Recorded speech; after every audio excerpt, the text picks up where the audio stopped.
Hello guys, কেমন আছো তোমরা সবাই? আশা করি ভালো আছো। আমি তোমাদের সাথে আমার প্রথম মিনি ব্লগ আজকে শেয়ার করছি। মিশোর প্রোডাক্ট খারাপ আসে সবাই বলে, কিন্তু বিশ্বাস করো আমি যতবার মিশো থেকে প্রোডাক্ট পারচেস করেছি কোনো দিনও খারাপ প্রোডাক্ট আমি পাইনি। দাম অনুযায়ী সেটা ঠিকঠাকই আছে। আর আমি এটা খোলার জন্য কাঁচি খুঁজছি, কাঁচি তো হাতের কাছে নেই। আমি তো কাঁচি নিয়ে বসিনি, খুব আনন্দ সহিত বসে পড়েছি প্রোডাক্টটা নিয়ে। তো প্যাকেটটা কীভাবে খুলবো, হাতের কাছে পেন পেয়েছি, ওই দিয়েই খুলতে আরম্ভ করে দিয়েছি। তোমরা জানিও কে এরকম আছো আমার মতো, যে প্রোডাক্ট পেলেই তার সঙ্গে সঙ্গে সেটা খুলতে আরম্ভ করে দাও আনন্দের সহিতে, নিজের ভেতরে কেমন কী আছে না আছে।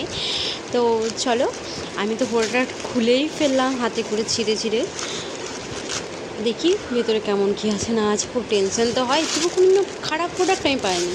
চলো দেখো, তোমরাও দেখো। আশা করি খারাপ আসেনি। এবার পরে দেখি কতটা কমফোর্টেবল। ঘড়িতে তখন 3টে বাজে, খাওয়া দাওয়া করে সেই শুতে যাব কাজ টাজ সেরে। তখন ডেলিভারি দাদা ফোন করলো যে আপনার প্রোডাক্ট।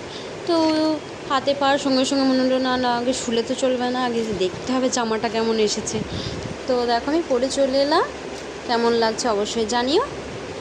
আর জামাটা ভালোই ছিল, শুধু একটু গাটা কাপড়টা একটু পাতলা ছিল। জামাটাকে আমি 10-এর মধ্যে 8 দিলাম। তো কেমন লাগছে সবাই জানিও আমাকে। ভিডিওটি ভালো লাগলে লাইক কমেন্ট করতে ভুলো না, জানো বা।